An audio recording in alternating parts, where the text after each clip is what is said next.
the You Betcha Basketball Show. What are you hearing about the draft?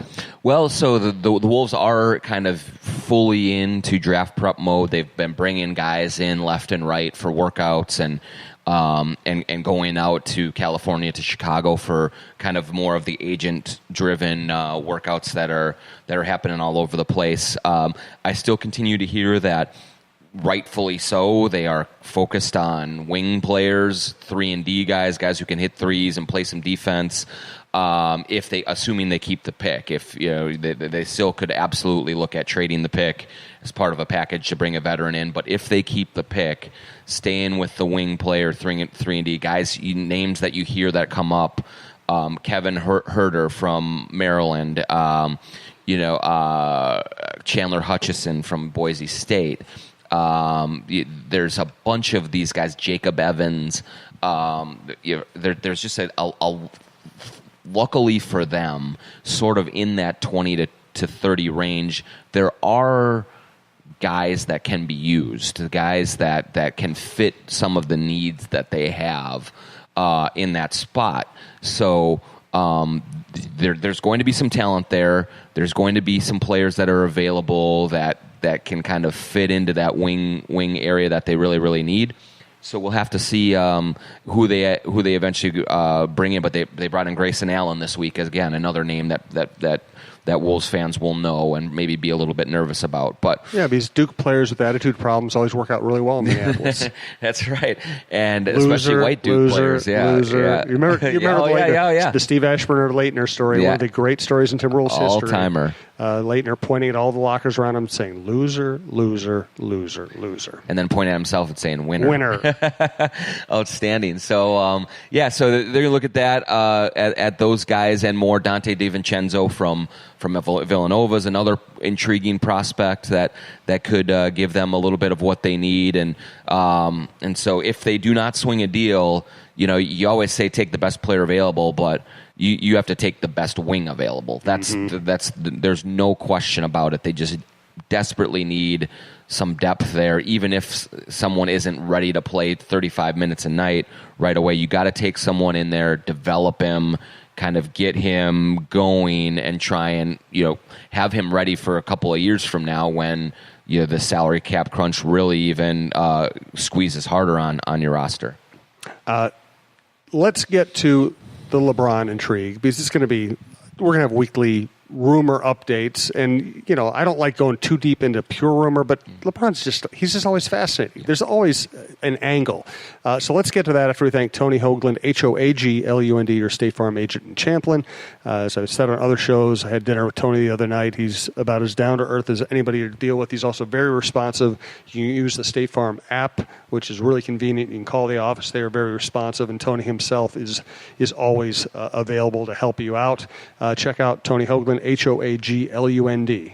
Hey, Minnesota sports fans. This is your local State Farm agent, Tony Hoaglund. I need you all to ask yourselves this question. If you're in an at-fault car accident and you are sued for $700,000, how much of that $700,000 will my current insurance company pay?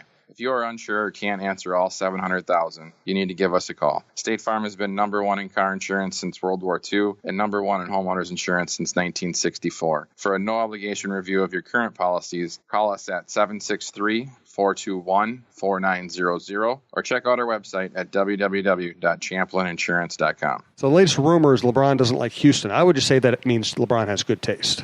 Well, yeah, that's right. I do think that the interesting thing that LeBron's going to have to look at, and this probably applies to Houston, is the teams that are going to go after him certainly are going to have to clear a lot of cap space if they don't already have it. And so the question with some of them, including Houston, is if LeBron decides, okay, I want to go to the Rockets, they will have to trade so many of their players to make the room to sign him, to pair him with Chris Paul and James Harden, that it would require a total reconstruction of the roster as it is, which would be, not impossible, but certainly would be a leap of faith for him. You'd have to feel like, okay, if I go here and team up with Chris and James, that people are going to follow for the minimum. And there's probably a fair amount who would, but I think that the chances of you having a team that also has PJ Tucker and Clint Capella and a lot of the parts that made the Rockets so tough for the Warriors in the Western Conference Finals, they may have to go. And you may have to kind of bring in other role pieces, maybe older guys, maybe guys who aren't quite as proven.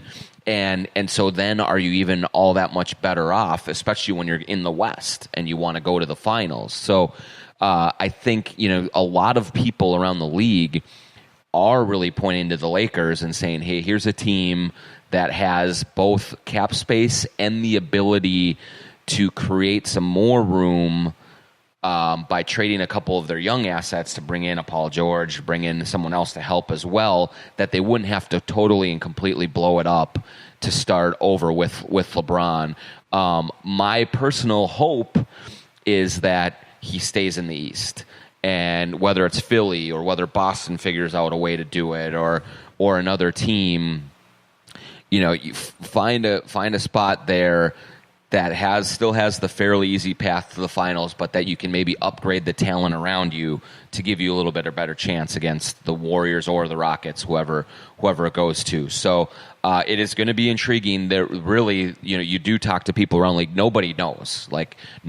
People have sort of inklings and maybe this, maybe that, but really nobody does know.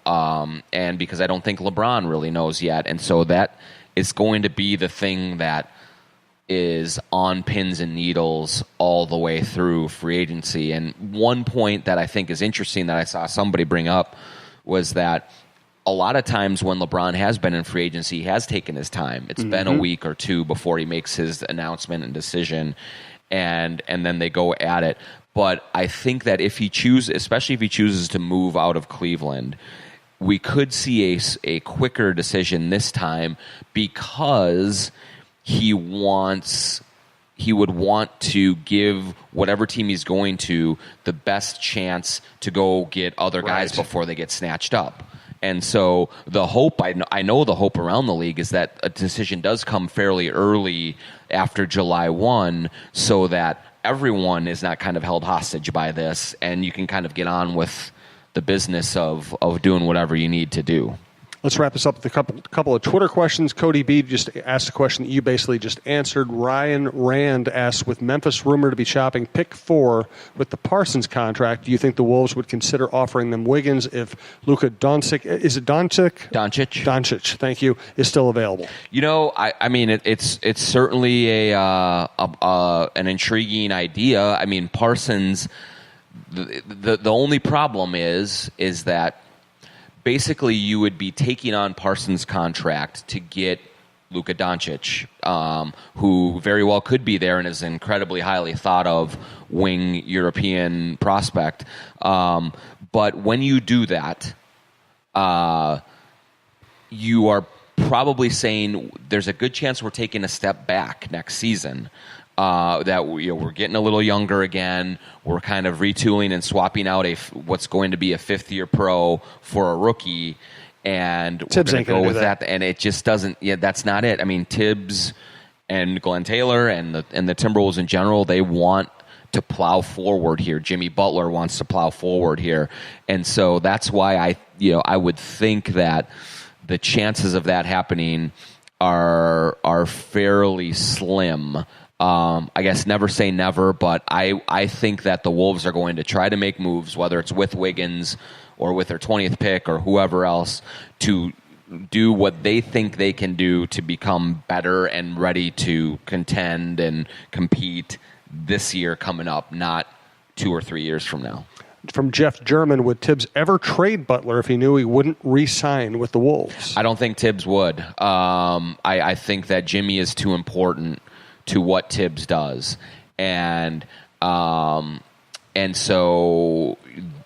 is it conceivable that Glenn would say, hey, I've got the message from Jimmy that he's not signing here, we have to make a move? Maybe, but I think as long as Tibbs is here, as long as he's calling the shots, as long as he's the president and the head coach, Jimmy Butler is going to be here. Now if Jimmy at the end of next season decides, hey, we're not close enough to winning here, I need to go somewhere else, that's one thing. And that would be a tough loss for the Wolves. But I just think Tibbs is so enamored with Jimmy. He gives Jimmy so much influence and power in the organization that and he doesn't have the connection right now with Carl and Andrew that he does with Jimmy, that I would have a hard time seeing him pull that kind of a trigger and essentially starting over without him. 2 more Twitter questions to go. Thanks for listening to the You Betcha Basketball Show. Thanks to TSR Injury Law, 612-TSR Time. Check out sodastick.com for their newest releases and all of their basketball apparel. Thanks to Tony Hoaglund, your State Farm agent in Champlin. Again, if you would like to sponsor this program, email me at jsouhan47@gmail.com. From Cody B, gut instinct, will Tibbs be stupid enough to re-sign Rose at a salary above the minimum? I don't. It's a good question on Rose's value, because you can say in one respect the way that he played with the Wolves down the stretch, he showed that he still has something left, and maybe even showed that a little bit more and surprised some people with the way that he played. So there might be teams that took notice and say, okay, all right, we'll give him a shot. I still think that, by and large, across the league, the market is still going to be pretty slim for Derrick Rose. And from what I know of the situation, I think Derrick really likes playing for Tibbs because he has a coach who trusts him implicitly, who has faith in him, who believes in him, all of those things that so many others across the league say, I don't know, can he still do it? Will his body hold up? All of these other issues. And so I anticipate that they're going to find a way to come to an agreement and bring him back. How much more than the minimum? I don't know about that. If the Wolves can, I think it kind of depends on if the Wolves have success luring another free agent with their mid-level exception. If they can get a higher profile guy who wants all $8.5 million of that exception, then they can better sell the Rose, hey, you're going to come back, you're going to play on a better team, you're going to get minutes, but we have to give you the minimum. So I think it's going to be a sort of domino effect sort of thing. If they get one of those guys, then the chances of Rose being more of a minimum guy are real. If they swing and miss and they have some of that mid-level out there waiting for them and nowhere to spend it, and Rose is patient enough, maybe he can squeeze a few more dollars out of them when the market settles a little bit. So that is going to be a really interesting thing to watch. But I would say that I think as of right now, I would be surprised if it's a significant sum that Rose signs for. And the last question, also from Cody B, is Wiggins on the roster for the upcoming season? That I don't know right now. I know that they will absolutely look at they will consider trading him. I don't think they're going to actively shop him, but they'll look at what their options are out there. My anticipation, though, is that, again, with the market for Wiggins and what this team needs back to stay relevant in the Western Conference, if they were to trade him, I wonder if that package is out there. And so my gut tells me that they're going to explore ideas and explore scenarios, but they will kind of come to the conclusion that there's nothing out there that makes us markedly better than we are right now. And so better to hold on to Wiggins and see if you can continue to develop him and see if he blossoms, because that's where I think the whole thing is. I know a lot of people are down on Wiggins, and it's rightfully so. I mean, there's a lot of frustration there.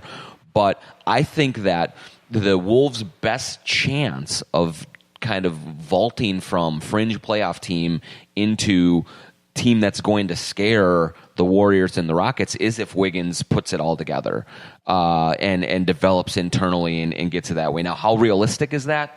I don't know. I wouldn't bet on it, but that I think is their best chance for really being good. If they flip him for Damari Carroll and this and that, are they going to be better? Maybe in the short term for a year or so, but in the long term, I don't know. I don't know if that really helps them. So it's a tough spot for them to be in. If I had to